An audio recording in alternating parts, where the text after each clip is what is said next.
अकबर मुगल बादशाह एक ऐसा शासक था जो कम ही होते हैं।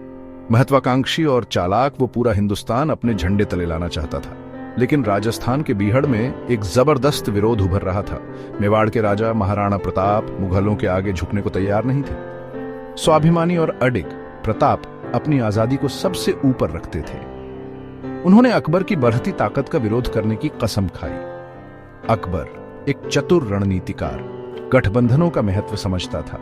उसने पहले ही कई राजपूत राज्यों को कूटनीति और ताकत से अपने कब्जे में कर लिया था। उसने प्रताप को भी वही विकल्प दिया, अधीनता या युद्ध।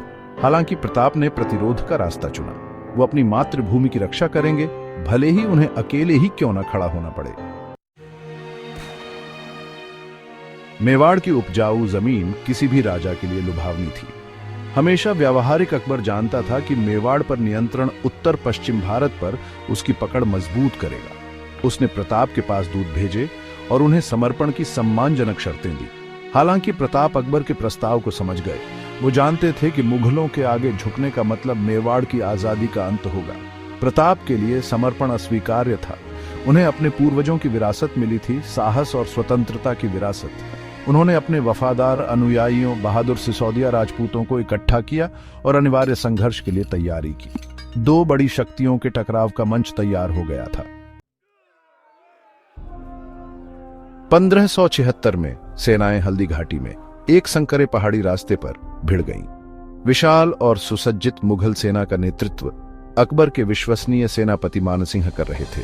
प्रताप की सेना हालांकि छोटी थी, लेकिन कम दृढ़ नहीं थी। वे इलाके को जानते थे और अपनी मातृभूमि के लिए लड़ रहे थे। घंटों तक युद्ध चला। प्रताप अपने वफादार युद्ध हाथी चेतक पर सवार होकर आगे से नेतृत्व कर रहे थे। वो घायल शेर की तरह लड़े, अपने आदमियों को प्रेरित किया। भारी नुकसान के बावजूद राजपूतों ने बहादुरी से लड़ाई लड़ी। युद्ध का परिणाम लंबे समय तक अनिश्चित रहा। हालांकि अंततः मुगलों की बड़ी संख्या भारी पड़ने लगी। हल्दी घाटी एक मोड़ था। हालांकि ये किसी भी पक्ष के लिए निर्णायक जीत नहीं थी, लेकिन इसने महाराणा प्रताप के लिए एक लंबे और कठिन संघर्ष की शुरुआत की। वो युद्ध हार गए, लेकिन उनका हौसला नहीं टूटा। उन्होंने मुगलों को परेशान करना जारी रखा और अंततः अपने राज्य का एक बड़ा हिस्सा वापस जीत लिया। अकबर हालांकि विजयी रहा, लेकिन उसने अपने प्रतिद्वंद्वी के दृढ़ता का सम्मान करना सीखा। उसने मेवाड़ की अदम्य भावना को पूरी तरह से दबाने की कोशिश की, निरर्थकता को समझा।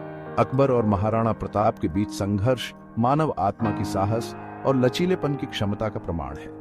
यह हमें याद दिलाता है कि भारी विपरीत परिस्थितियों में भी स्वतंत्रता और सम्मान की लड़ाई कभी भी वास्तव में हारी नहीं।